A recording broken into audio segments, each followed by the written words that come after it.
The following information is sourced from the 2024 Forest Declaration Assessment Report. The Forest Declaration Assessment is an independent civil society accountability effort to track progress towards global forest goals. Started in 2015 as an initiative to track progress toward the New York Declaration on Forests, this effort now engages a diverse group of over 24 research organizations, think tanks, NGOs, and advocacy groups from around the world. Each year, the Forest Declaration Assessment partners draw on their collective expertise to provide scientific, independent, peer-reviewed analysis that provides a comprehensive picture of the state of forest pledges.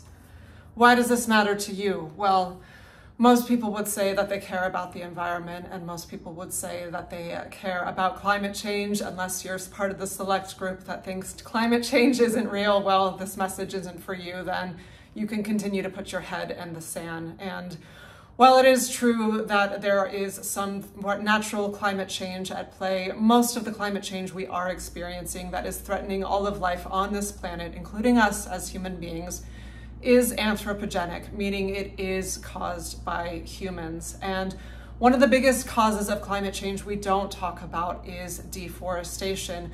We talk about carbon emissions from cars and industrial productions, which all very much need to change, but there's a double whammy effect of deforestation and climate change and the role that it plays, because as some of you may know, trees are one of the most amazing tools, well, for many reasons, but they are constantly taking carbon out of the atmosphere, keeping the air clean for us to breathe and live as human beings, and for all the other animals as well on this planet.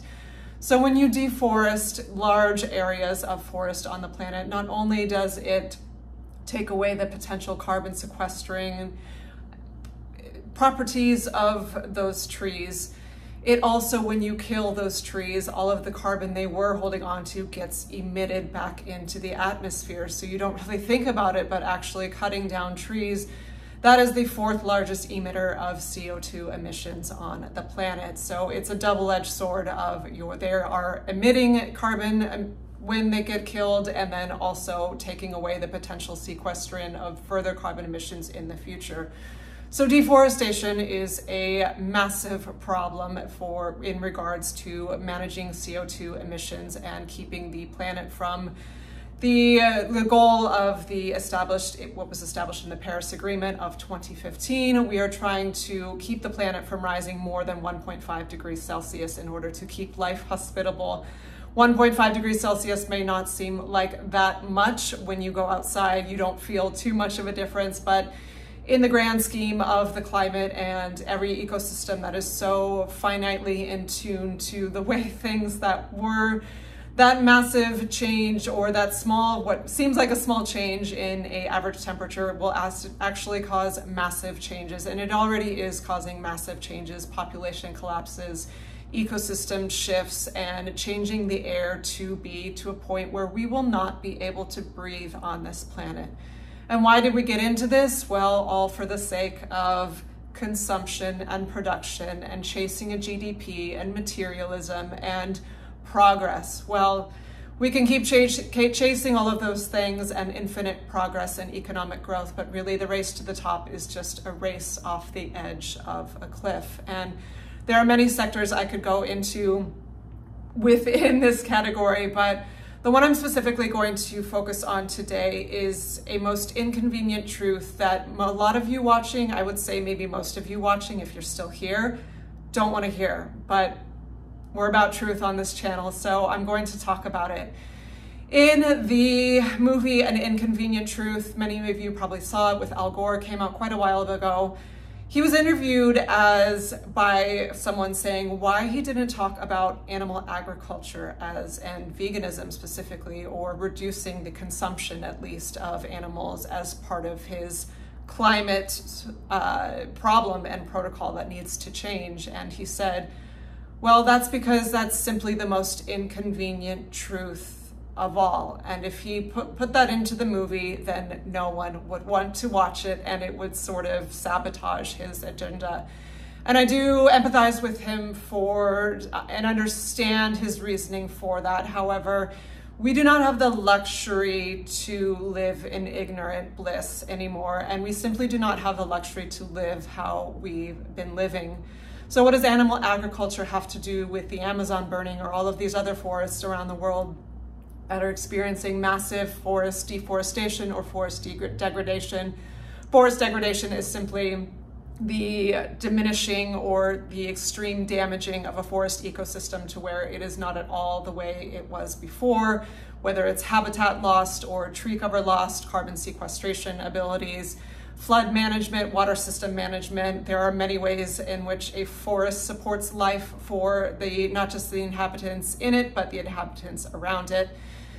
Where are we with forest deforestation and degradation, and what does that have to do with animal agriculture? Well, just to give you sort of a bit of a background, going back to that report, the Forest Declaration Assessment, the global leaders have been coming together because we are realizing the devastating effects of climate change. And we've had several world summits, starting with the New York Forest Declaration in 2014, the Paris Agreement in 2015, the Glasgow Leaders Convention, Leaders Declaration, that was in 2021, and the Kunming-Montreal Biodiversity Framework, that was in 2022, and then the first global stocktake, that was in 2023. This was essentially between all of those meetings, we came together, world leaders came together, and between a bunch of, I can't go into all of it because this is a 200-page report and we don't have time in this video for it. I want you to be able to digest this, but basically to condense that very, very simply, between a bunch of different scientific metrics and measurements of where we are versus where we need to be, they put a lot of metrics in place for different countries around the world with the goal of essentially stopping deforestation, getting deforestation to a net zero by 2030. This was essentially started in 2021, giving it roughly 10 years to reach those markers. Now, are we at all anywhere close to reaching those markers? No, absolutely not. As far as deforestation happening in the world, 6.3 million hectares were deforested in 2023 alone. That is 45% off of the marker we would need to be reducing by each year to reach the net zero of 2030. 62.6 million hectares were degraded, meaning, as I said earlier, severely damaged areas of forests that probably will end up being deforested in the future. Now again, even if you don't consider yourself a staunch environmentalist and appreciate the beauty of a forest, if there's a practical side of you, if there's a side of you that wants your children to have clean air to breathe, or even yourself to have clean air to breathe, if you want animals to exist on this planet, if you want the ecosystems and everything that is uniquely connected to be able to continue to exist so that you can exist, then let me speak to that practical side of you and tell you why this deforestation is happening. Because it's a common misconception that deforestation is simply happening for logging. And while yes, logging is a part of it, it is not the largest part of it. And we're starting to hear now, even in a little bit more commonplace, the shadow side of all of the renewable energies, and specifically the electronics that we have in the modern age, and even electric vehicles, which are supposed to be a positive thing. The amount of mining that has to happen for all of those precious metals and minerals that go into those technologies, that is extreme pressure on natural ecosystems as well, but it's still not the largest cause of deforestation. In fact, the largest cause of deforestation globally amounts to 57%. So over half of deforestation is happening from this one sector. What is it? Agriculture, specifically animal agriculture. Grass-fed beef is the number one, soy is the number two. And it is not because the world has gone vegan and has an insatiable appetite for tofu. This soy is monocropped, being raised to feed to animals that are in factory farms. So whether it is an animal that is being pasture raised or it's an animal that is being raised in a factory, over half of the world's deforestation is happening for animal agriculture, for humans to consume. This is not natural. This is not sustainable. whether you think it is your God-given right to eat meat, that it's healthy, you're paleo, you're carnivore, whatever.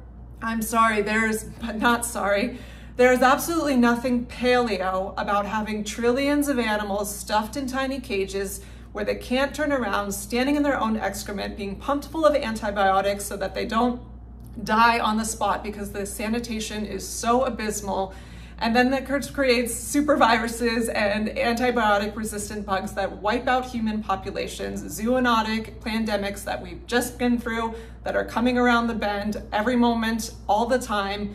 If you don't even have the capacity to understand how inhumane it is to treat these animals, again, I'll speak to the practical side of you of how can you possibly think that it is sustainable, that it's paleo and natural to be treating animals in this way. And the side of the coin that says, where many people have sort of, well, they think they're evolved. Okay, I don't eat factory farms, but I eat grass-fed, right? Because it's so much better for the animal, but still it comes from this selfish mentality of science came out and said, oh, it's better to eat meat for me because the animal ate grass. Well, even if that is slightly true, as I said before, grass-fed beef, the pastures, the space, the real estate, the land that it takes to raise these animals is the #1 cause of deforestation on this planet.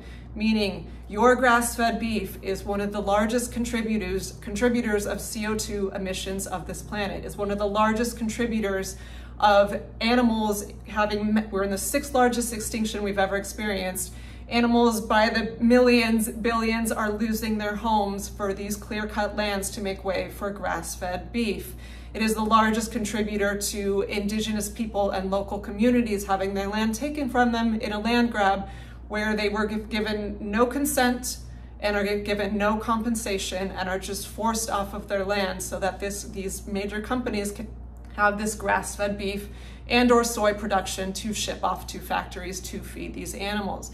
Never mind the fact that there is overwhelming scientific evidence that consuming animals on the level that we are, I'm not talking Paleolithic, many hundreds of years ago when you would just have a little bit here, a little bit there, have what you can, hunt in the winter, have plants during the summer. We are nowhere near that. We are fooling yourself. It's marketing. You see a picture with someone with a little spear on it and say, oh yeah, I'm so in touch with nature. Nothing about the way we are raising animals is in touch with how we used to do it as hunter-gatherers. And we don't, even if it was, we don't have that luxury anymore.